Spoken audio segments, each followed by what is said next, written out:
Sipumbe Africa, Sipumbe Cape Town to Kilimanjaro, Episode 4. I was riding a GS 1200 BMW at the time because the Tenere 700 was not yet released. GS has done close to 100,000 kilometers now without missing a beat. It also contributes more essential CO2 that make plants grow better. I have no idea why there is no government subsidy for fertilizing the atmosphere, as there seems to be subsidies for everything else. After a few days I spent in Maputo, I found a sober dentist and I got going to Xai-Xai, where I planned to stay one night before moving to Inhambane. In 2013, I travelled by road from Brisbane to Sydney to Darwin to Perth, around 9,000 kilometers. This trip will be similar in distance, but I suspect there will be a few differences. Through the outback, there were not much traffic, few people, except for some lovelies found at filling stations and truck stops. The Australian government give outback farmers first choice in meeting legal immigrant girls, whose visas allow them to work in the outback.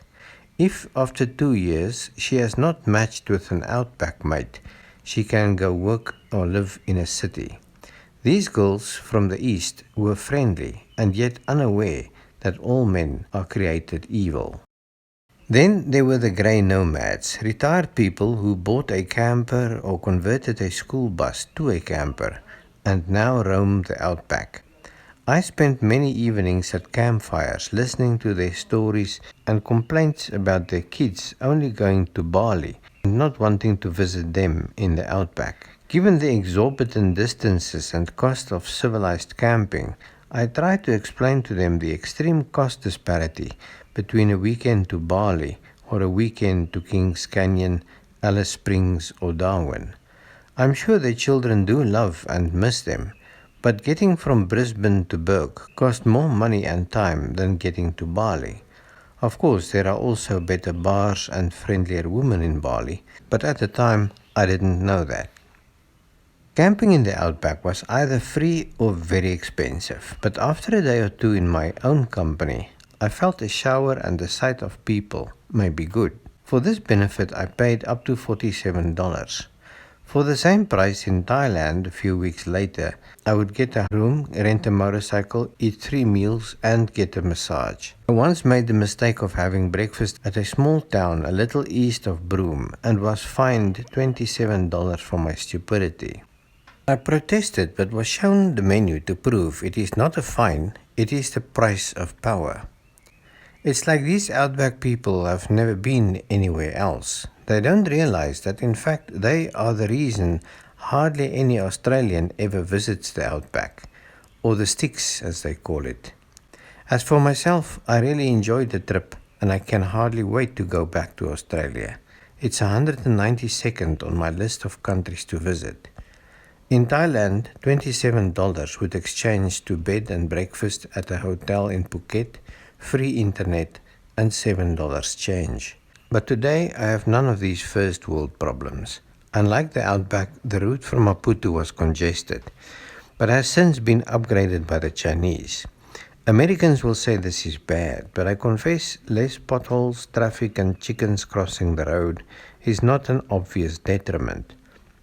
Xai-Xai was a beehive of activity, and I booked in at a smallish hotel in the main street.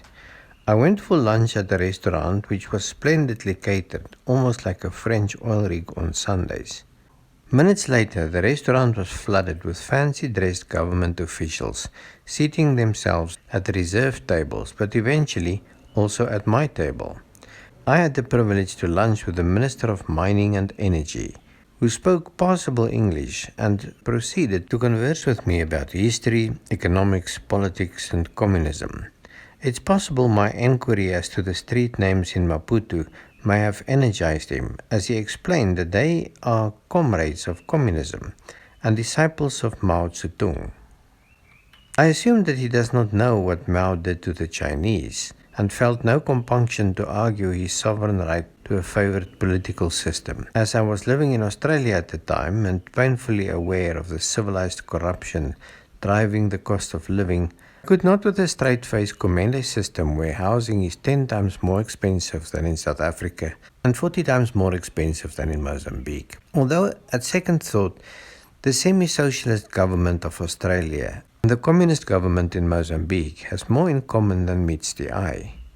In Perth, for instance, the price of storing my car in a tin shack for a month was more expensive than my accommodation in a Thailand hotel for the same period. I would discover the reason parking is so expensive this side of the road is because the pristine nothingness on the other side is protected by government fiat. They arbitrarily create scarcity of land by outlawing the use of 90% of their own country. The price for an undeveloped stand on the one side of the street may be $300,000, 3 times the average house price in South Africa, while the other side of the street is the start of 1,000 kilometers of nothing. But you cannot build a house there. Why? Because your benevolent, all-knowing, sovereign government say so.